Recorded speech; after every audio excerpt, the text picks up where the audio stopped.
Hello and welcome to this week's What Were They Thinking? Among the news items we have for you, a treatment for diabetes, in fact, several treatments, a gene therapy that restores hearing in toddlers and teenagers born with congenital deafness, FDA issues warnings over what is described as gas station heroin substances, how your brain might actually regrow neurons, contrary to the established understanding. Chimps have what is the equivalent to social media influencers, which is both sad and amazing. One of the world's most popular weed killers, in the form of Glyphosate, is being criticized again. The USA has an issue with teenagers driving while looking at their phone. We have AI being used in the review of academic papers, and in doing so, spectacularly screwing up the whole peer review process. The Trump administration has made further action on the Harvard shit show regarding discrimination. The terrifying concept of renting a biocomputer, or as it is described, a flesh computer, from a British lab, and Titan may actually have an atmosphere that could support aliens, but it is very, very small. The timestamps for these and other news items can be found in the description box below. We'll start with the diabetes, because there's actually a fair amount of news around it this week. The first and arguably most immediately useful is from the UK. What they've done is provide a drug to patients, and this drug has allowed for very early stages of diabetes, that is, when you're not yet diabetic, but you're showing all the indicators that you will become that way, be delayed by a significant margin. This is great if you want to avoid a lifetime of having to have insulin, glucose tests, and monitoring your diet rather carefully, or possibly dying from something like hypoglycemia. But ignoring all of those issues, the benefit of this is simply that it does delay the development of diabetes significantly. The name of the drug is teblistamab, and it is, as said, intended to avoid the development of diabetes, and it is a relatively early stage drug at this point. And not early stages in clinical trials, rather here we're talking about the idea of trying to actually use it in practice. Now, the distinction between this and other options for diabetes is that it targets type 1 diabetes. The distinction between type 1 diabetes and type 2 is that type 1, you have no insulin production.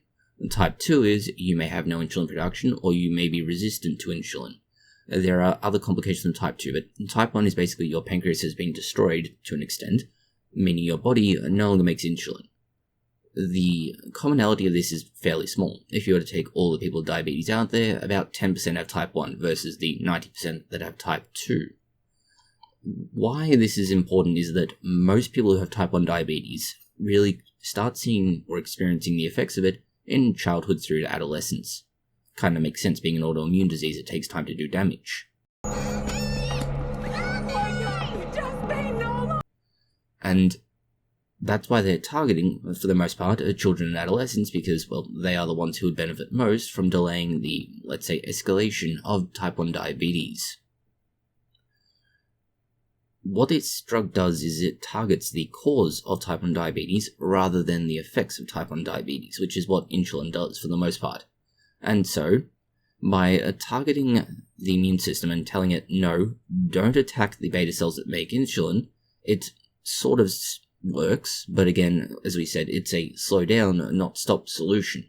So for now, we'll see what happens, but it may not, let's say, prove to be a permanent solution, but it's certainly going to be a helpful option for now. On top of this, we may have a way of stopping people who do develop full-blown diabetes from needing external insulin, that is, being injected with insulin. The, let's say, novel treatment involves taking lab-grown pancreatic cells, that is the beta cells we just mentioned, and injecting them into the individual. The report from mid-June is a, let's say, a study involving 10 patients who were successfully treated this way, and, well, 2 who weren't, unfortunately. So it's a very early, very preliminary, let's say, a trial, although even at that size we'd be hesitant to describe it that way. But the fact that you basically have a very successful result in most individuals is very promising.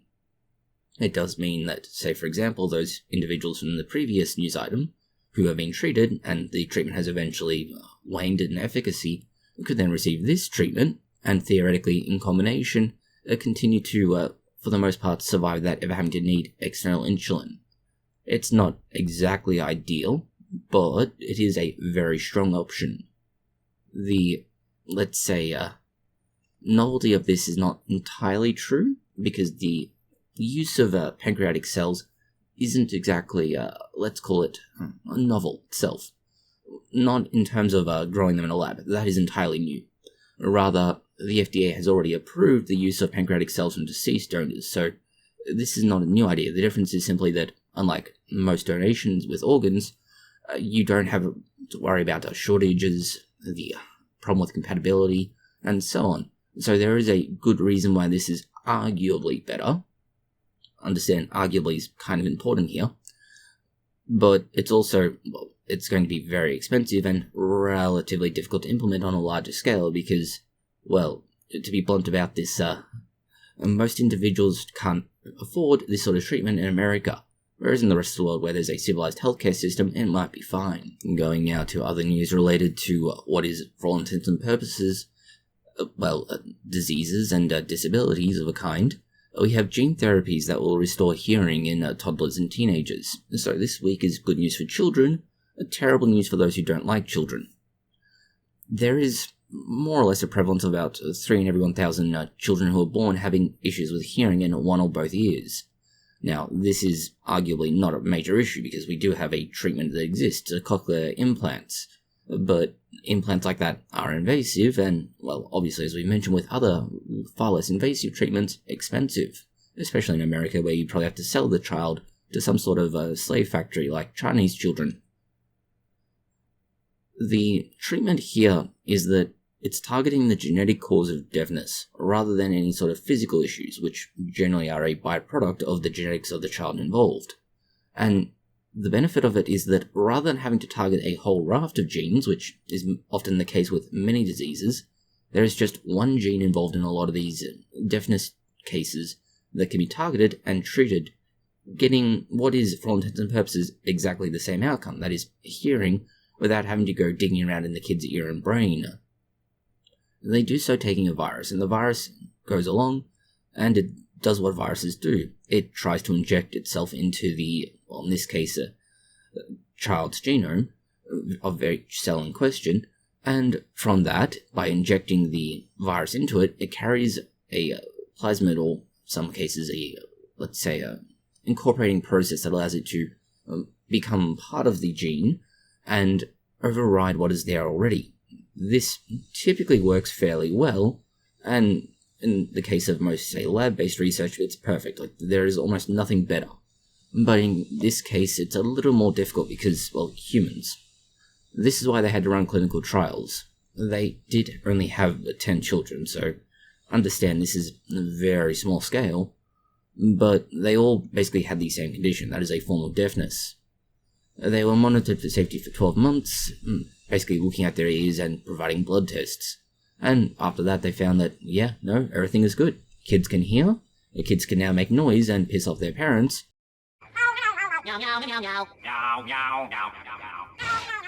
Shut the fuck up. And, well, we've done what we were supposed to do, which the parents may now regret. But despite that, the hearing is there. A 12-month study period doesn't seem very long, and anti-vaxxers would scream off their nut about this, claiming that, oh no, you haven't provided long-term safety results. Well, in this case, long-term safety is probably not that big a deal because the mechanism being used is well established. Less, let's call it, well established until recently, was a common side effect to a, let's say, motion sickness drug, and it's being used to turn people into zombies. It's scopolamine. The drug is also colloquially called a devil's breath. It's supposed to prevent people from getting motion sickness and nausea, but in parts of South America it's also being used to play with people's minds, which is rather unfortunate. It's being described as erasing memories, stripping away free will, and facilitating serious crimes because people act just like zombies. But this is coming out of places like Colombia, which is kind of like South America's version of Florida, except it's less Florida Man and more Breaking Bad. The issue isn't just limited to South America, though. It has been reported to have, let's say, similar uses in Europe. There have been reports of similar sorts of uses, let's call it, in London and Paris, so we're not exactly saying that this is a isolated incident. What happens with scopolamine is that it works in the cholinergic system. This is one of the major neurotransmitters in your brain, and because of this and the way it works in the, let's say, the formation and retrieval of various memories and functions, it can cause temporary, thankfully, but rather severe memory loss. And, well, you can imagine why this is not particularly good, well, unless you're a drug lord or a similar illegal operation, wanting somebody who will be a nice, useful patsy. The ability to challenge this, at least in terms of, let's say, law enforcement or similar at the moment, is relatively limited, as there is no convenient treatment option. Shifting now to, let's call it, more legal and directly available drugs, we have gas station heroin.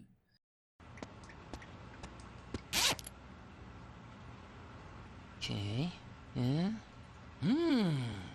This is a colloquialism for a variety of substances and dietary supplements that are sold over the counter. Now, the issue here is tianeptine, which is a drug we mentioned in the past, isn't exactly something you want to be playing with. It's supposed to be used as an antidepressant, and this is one we've mentioned earlier, because although it's illegal in parts of Europe, mostly France, it's not legal in the USA, and that's the problem here. Technically speaking, it is an illegal drug, but it is in a, let's say, category that would be usually seen as legally permissible. It just hasn't been approved, and because it hasn't been approved, it is considered illegal. What tianeptine does, it works in the brain's glutamate system, which is supposed to work on learning a memory, and it's increasing serotonin levels. For all intents and purposes, you could look at it as being very similar to SSRIs, selective serotonin reuptake inhibitors. They allow for more serotonin to be present, and therefore theoretically a message from one neuron to the other has a better chance of being picked up on. The legality issue here is the problem, though, at least in the USA, where it is used as a wellness product. It is illegal because it is considered a medication, but it's not a medication that has been approved, and therefore it is illegal. Now, depending on where you are in the world, the legality issue is going to vary drastically. But yes, the FDA has basically said this is a problem, it's becoming more widespread, and we really don't want it being used because it will play with your brain. Thankfully, not as much as zombie drugs from South America, but still. Next we have pomegranates. Pomegranates are this weird seedy fruit that people eat for the seeds, which are, in our opinion, are relatively unpleasant because they are hard and crunchy. But it could limit the risk from taking some sports supplements, and more again that are very controversial. So, theoretically, pomegranates are good if you want to be doing something very questionable. The supplement in question is L-carnitine, and it is used in the, let's say, recovery of muscle damage.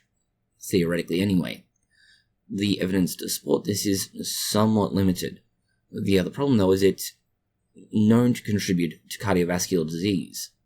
So, theoretically, if you were to take this, yes, you might, let's say, recover your muscles sooner, but the chances of you having a heart attack, aneurysm, stroke, etc.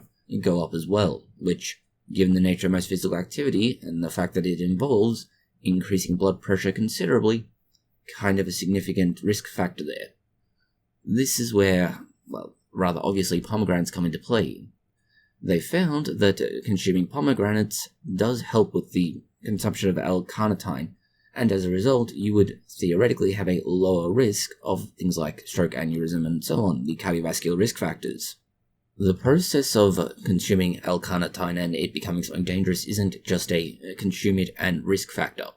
No, it does require a certain amount of metabolism by microbes within your GI tract, which convert it through a series of different compounds. Then your liver converts it again, and that leads to issues around, well, being dangerous. This is where the, let's say, use of pomegranates could possibly be useful.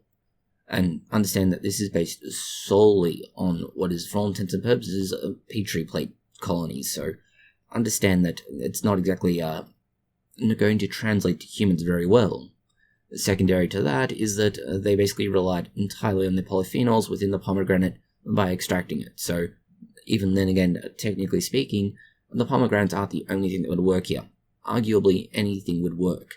Red wine, for instance. But moving on, what they found is that by adding the polyphenols alongside the byproducts from the L-carnitine, they could drastically reduce the metabolites and similar products that led to it being negative. But this is kind of like treating the problem rather than not making the problem in the first place. Moving on to brain stuff, and particularly brain memories, we have a challenge to the convention that your brain, once it reaches a certain size and age, will no longer produce any neurons to replace those that die, those that get damaged, and so on. Well, this research would indicate that no, parts of your brain do grow new neurons. This could be why you can, for the most part, develop new memories and why old dogs can't learn new tricks. Parts of your brain involved with memory do grow new neurons. It comes out of a combination of research from the Karolinska Institute and the Chalmers University of Technology in Sweden, and it looks at the dentate gyrus section of the hippocampus. This is the major part of your brain responsible for things like emotions learning and storing episodic memories. Pepperidge Farm remembers. The key thing here is that it would explain, to an extent, why humans can continue to learn and grow as they age, rather than sort of getting to a certain point and then going, oh, no more learning. It does, however, also explain why the older you get, the harder it is to learn certain new things, mostly because the growth and development of new neurons decreases with age. The research is limited in, let's say, how widespread and useful it is, as it is based largely on a relatively small sample of individuals, and a lot of machine learning. So, this is the first problem. The second problem is that it involves NPCs. Not the usual NPCs, not the kind that took an arrow to the knee.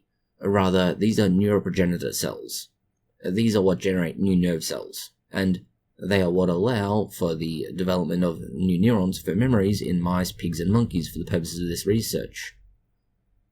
The, let's say, blank cells that they grow are what are then used as an immature neuron to be moved into the various places needed, or grow in the various places needed, to connect and form new memories.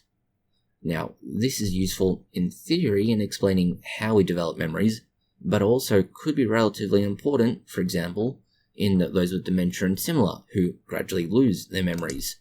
And that's where this gets somewhat important. In, let's say, further research into the brain that challenges conventional wisdom, we have OCD. Or is it OCD, DCO, CDO, ODC? No, we'll stop screwing with people with OCD.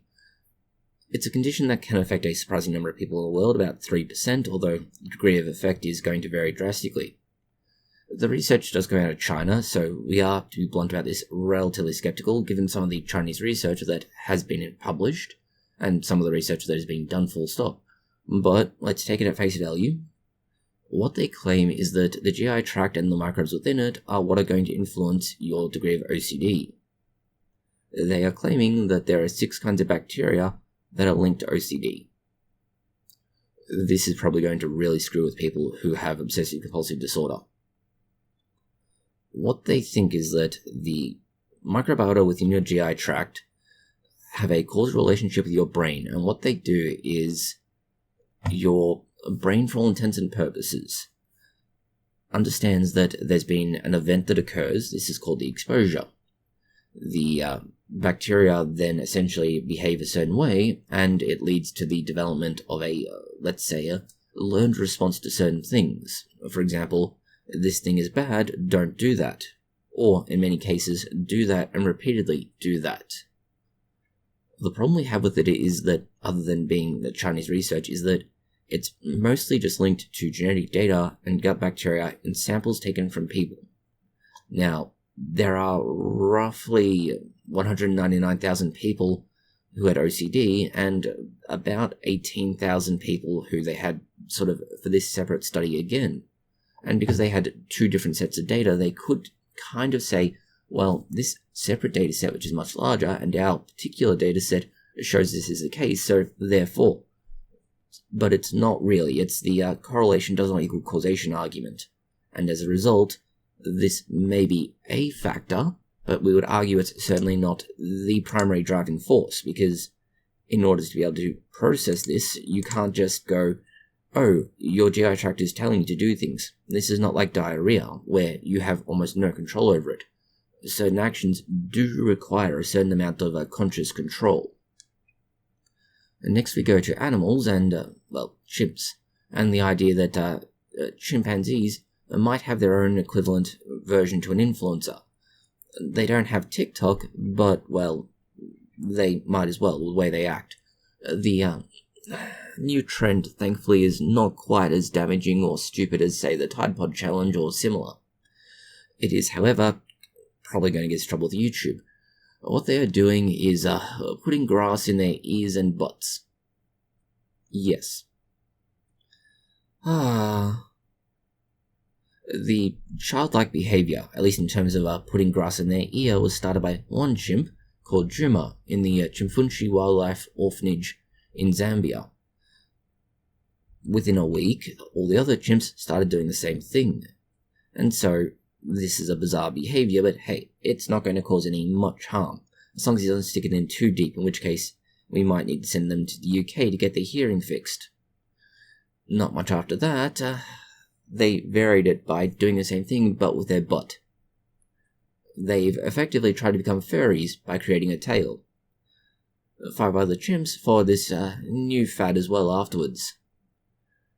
There's no reason to do this. There's no reason to be on TikTok, but there's no reason to be doing this bizarre behavior either. And so, they appear to be doing this purely because the social copying of someone else's attention-grabbing action.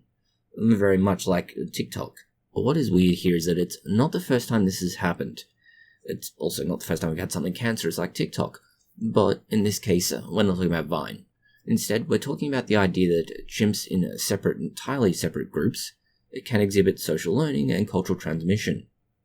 About 15 years ago, another group of chimpanzees basically did something very similar, and then this group is 15 years later doing the same thing completely independently, and for no obvious reason other than they think it looks cool or that it's going to get them attention.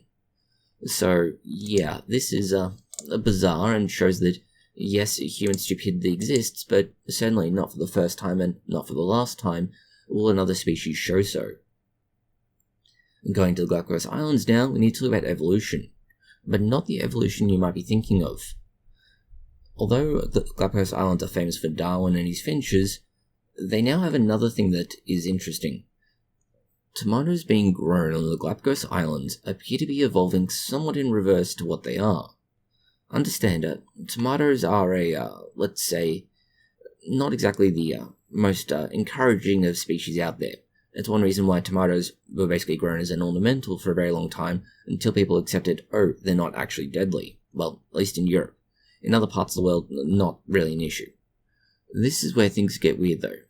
The researchers have found that the evolutionary forces in the Galapagos Islands are essentially forcing them to reverse some of the changes that have been made. This is not a major issue, let's say, but it is, for all intents and purposes, an indicator that the solanine-type compounds within them are being produced, and what they're intended to do is keep off predators of various kinds, and by predators we're referring to anything that will eat the tomatoes, not actual predators for other animals. Whereas they were previously making tomatidinol, now they're making tomatidine, which looks almost exactly the same, but it has a small structural difference, and that small structural difference is what we're talking about here. The, let's say, older, more ancestral compounds are being made rather than the newer, more modern forms.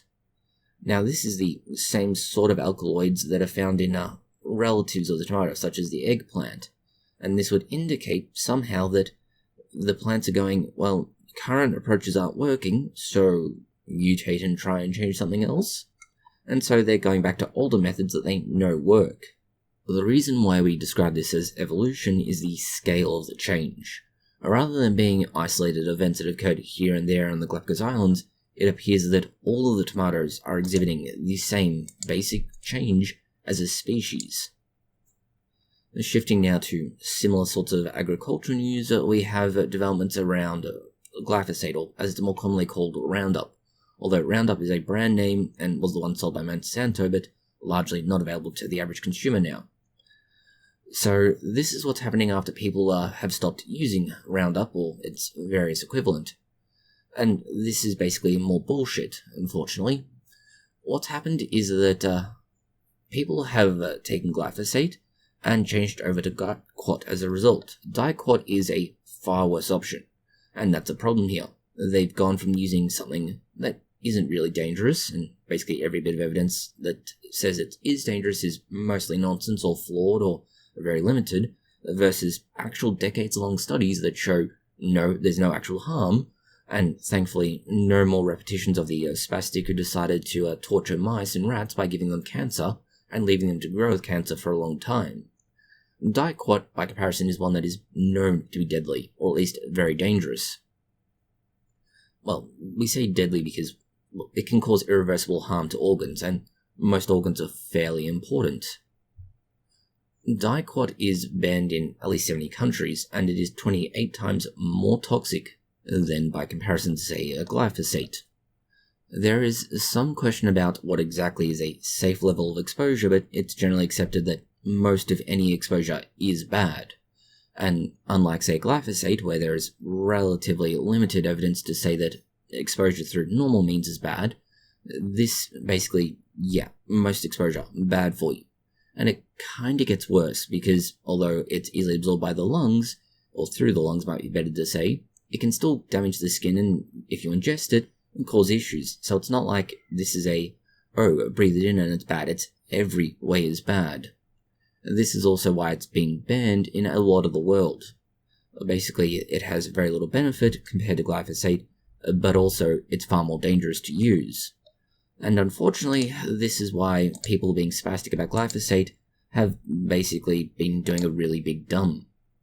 All right, last resort. We get injured and go home with purple hearts. Shoot me in the foot. What? Shoot yourself in the foot? No, they can tell by the angle. Here, you shoot me and I'll shoot you. I don't think this is gonna work. Of course it'll work. Ready? 1, 2, 3. Ah, damn it! Oh my god, that hurts! Ah! I think you missed me. All right, I'll try again. In similar news, but this time looking at bees, we can now figure out why it is that the biggest ever die-off of bees in the USA has happened. We actually have a cause. At least in the USA, between June 2024 and January 2025, nearly 2/3 of all commercial honeybee colonies in the United States of America died off. This was huge. Understand that every year there's a certain amount of colony loss. Most colonies have some trouble surviving the extreme cold of winter. They have no food and they have to rely on heating through their own bodies, and, well, they don't always succeed in doing so, but most colonies get through. The worst ever die-off has been 55%, but that was during a winter event, not just a full-blown throughout the year thing. So the question was, what happened here? And, well, the first thoughts were to blame things like glyphosate, which isn't what's happened, thankfully. What's apparently the cause is actually kind of, let's say, obvious. The explanation is a virus, and the virus is spread by parasitic mites. Now, the problem with this is that the mites involved are, a fairly, let's say, ubiquitous thing in the USA. And unfortunately, the treatment for this isn't working because every one of the mites that was analyzed genetically was resistant to the only current treatment for, well, those mites, a pesticide of sorts. So this is really not a good sign.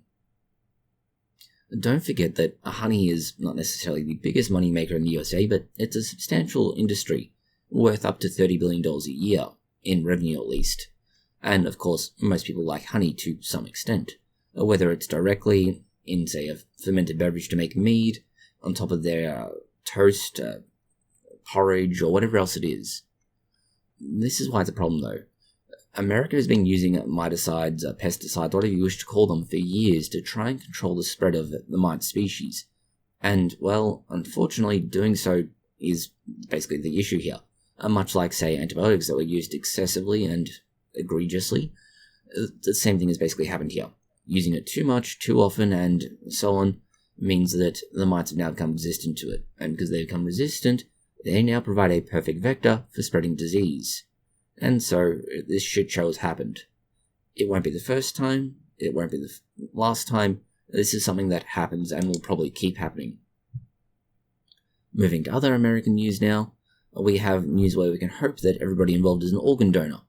American teens admit to spending 21% of their time driving looking at their phones. This is not cool. Partly because there's nothing on your phone you should be looking at, but secondary to that is that it is illegal, and illegal for a good reason. If you're looking at your phone, you're not looking at the road, and if you're not looking at the road, who knows what's going to happen.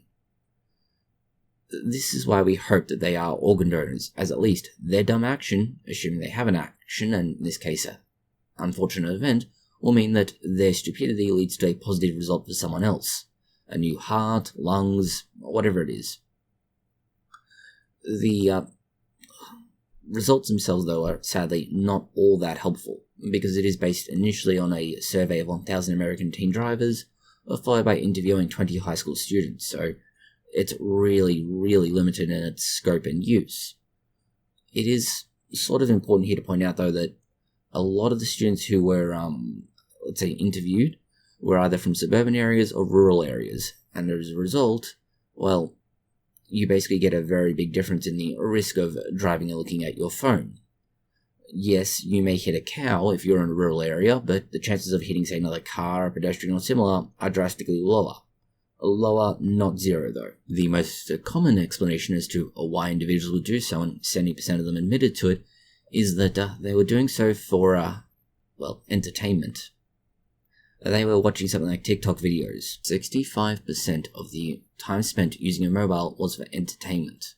Watching stupid TikTok videos rather than the road.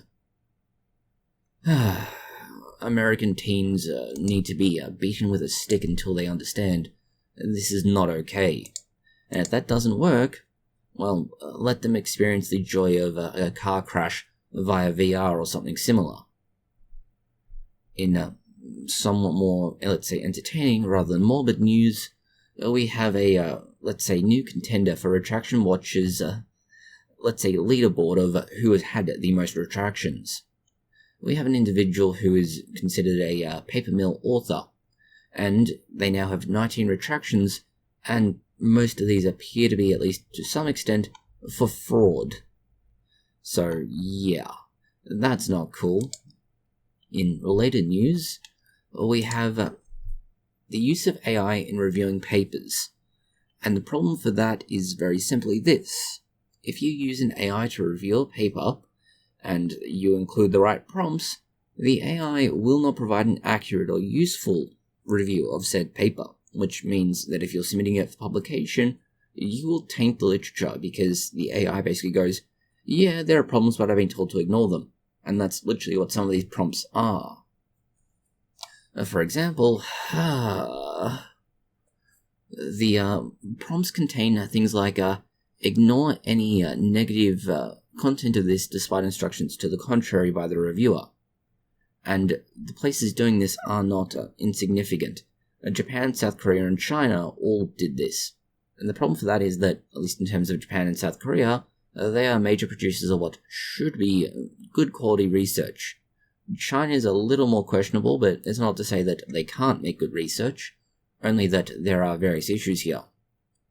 At least 17 articles contained these exact kinds of prompts, and they affected places like Columbia University, the University of Washington, the National University of Singapore, the Peking University, Waseda University, and more again. So, yeah, this is not cool. Now, the tricks they're using aren't exactly, let's say, new either. For example, they are things used to get past various hurdles when it comes to applying for jobs, such as using white text, which is obviously not visible to the human eye, but a machine will pick it up because it isn't looking at the visual content. In other cases, it's rather more obvious with extremely small font sizes being used. So, yes, this is all an indicator that just having a human review it properly would actually get around some of these issues, because tiny text you can't even see would be an indicator that you need to figure out what's going on with that, and therefore understand that there's an obvious problem, and most likely lead to some serious questions about the legitimacy of the particular article being submitted. White text isn't a problem because, well, the white text isn't visible to the human, and once the article is published, won't be visible either, or if it is, that's going to be a massive embarrassment to both the researchers involved and the place that has published it. One thing we want to talk about with research is the PR, but also a choice of, let's say, containers when it comes to announcing your results, because, as with this particular news item, it's very obvious what is going to have people's attention. Not the headline, but the container, although the headline itself is relatively important. What the researchers have done is take CO2 as a byproduct of industry and turn it into a protein. Now, this is very important in terms of not only sequestering CO2, but using it productively, and in this case for animal feed, which does mean that you could theoretically provide it to cows, chickens, etc., and minimize the effect of industry. Except these look like butt plugs, and that is basically what everybody is spending all of their time staring at. So, yeah. Better choice of container would have avoided all kinds of embarrassing circumstances. Shifting to news that's somewhat university related, but this time a mixture of politics and, well, politics and universities.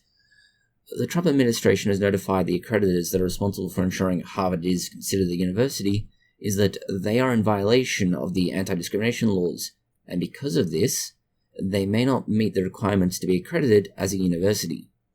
This is a massive problem if it actually happens. If they lose their accreditation as a university, they're no longer able to issue degrees saying, you are a graduate, you have a degree in whatever it happens to be. For example, you complete your science degree, your interpretive arts degree, anything. You no longer have that paper. At least you'll have your paper if it's already been given to you, but anything issued from after that date means that they're not actually allowed to do so, and it technically you don't have it. The problem we have with this is that, well, not really a problem as such. The reason they've done it isn't necessarily wrong. They've done it under the Title VI violations, which are part of the sort of related to Title IX, but separate again things, wherein it's meant to avoid things like discrimination. And so there is a legitimate reason for doing so. Whether or not they're correct in applying it is a rather different story. Shifting to failures of education now, we have RFKrayKray and his ridiculous idea to let bird flu spread throughout various birds and basically let them survive. At least those that do survive, because they'll be naturally immune. How many times do we have to teach you this lesson, old man? I love the young people. This is a dumb idea, and it is very much a rerun of the whole let COVID spread naturally and people will just get immunity to it, because it's not that bad. Now, Mandy knew a genius when she saw one. Are you some kind of idiot?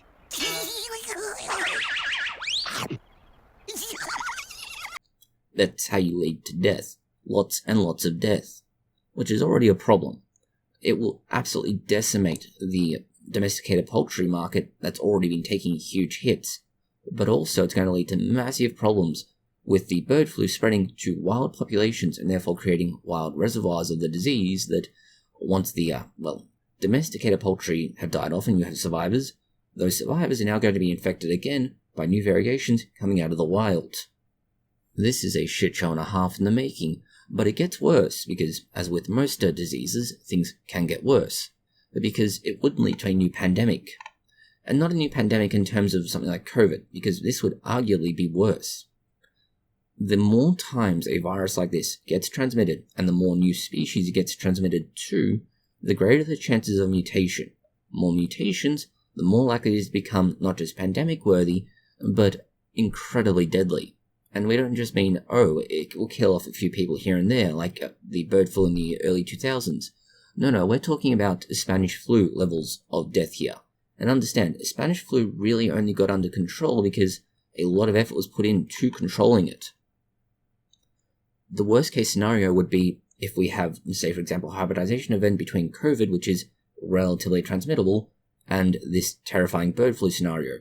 Or worse yet, a triple hybridization event with influenza, bird flu, and COVID-19.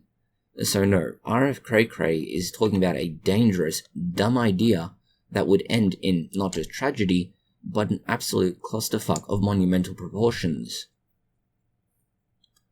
Going now to disconcerting news that's still kind of awesome. You can rent a flesh computer grown in a British lab.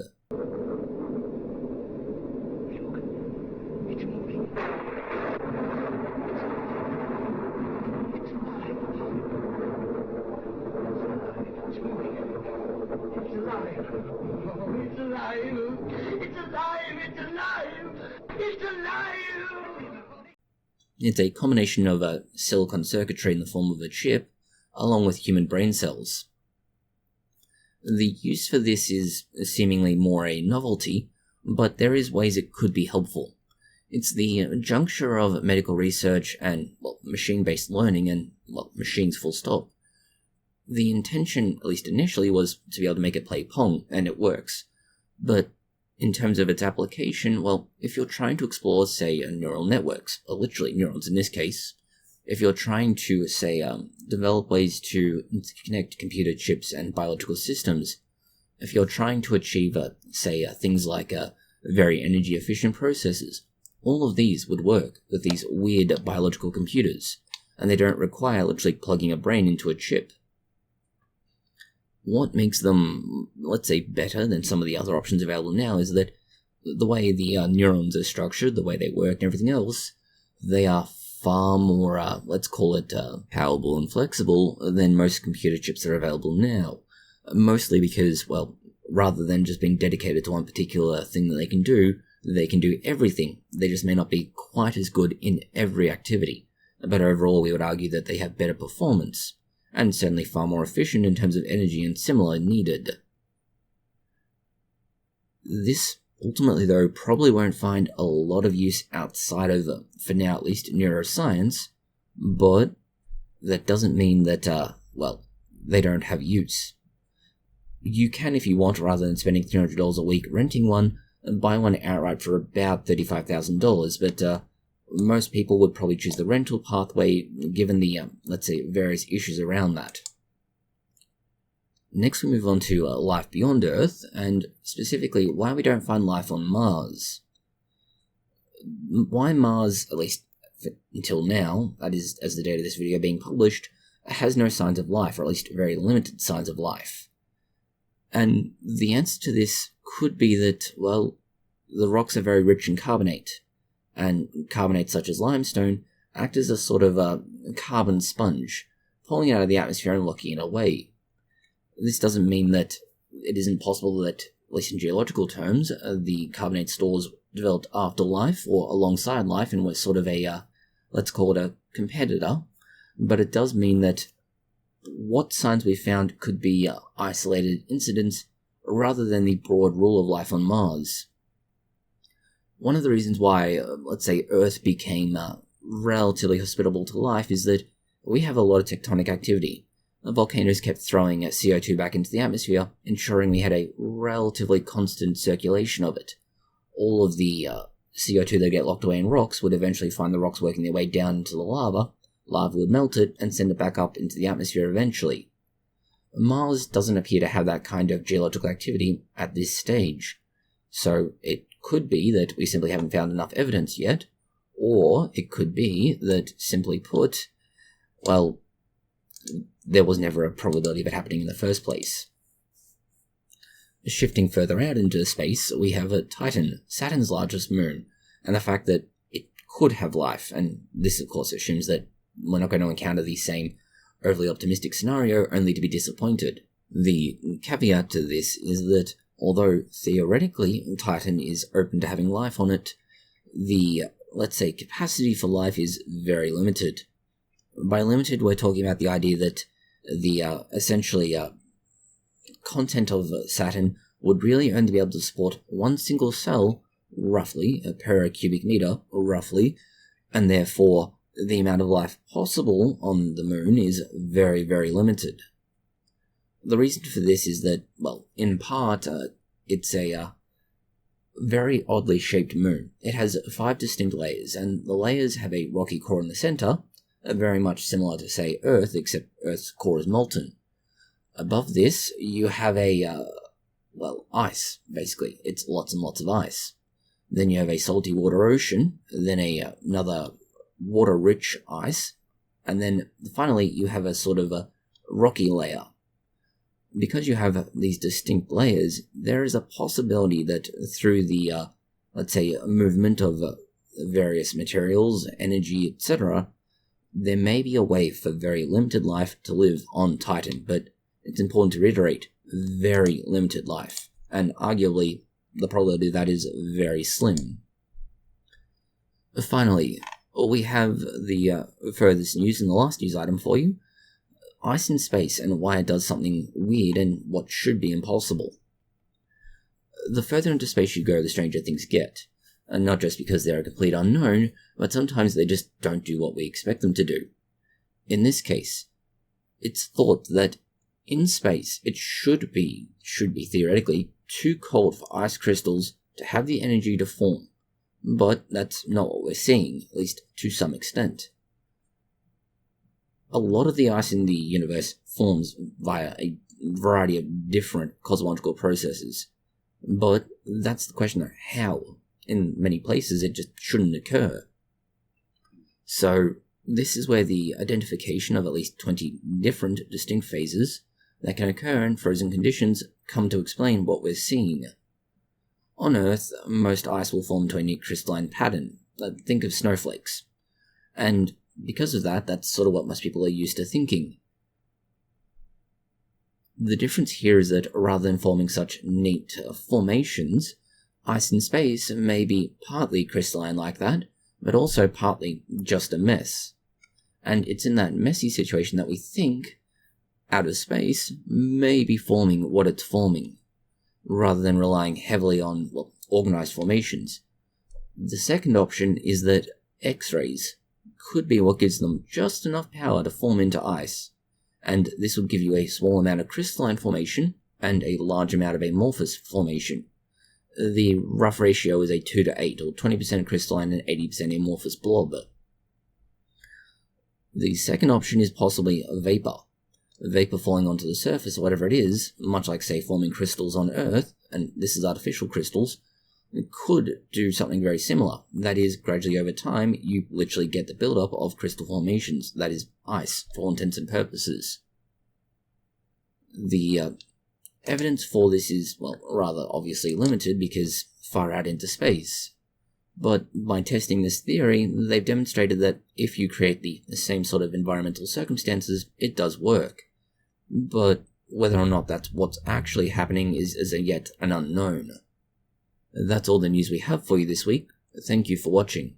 If you found it interesting, consider liking, sharing, and subscribing. And please do post any comments, questions, or suggestions below.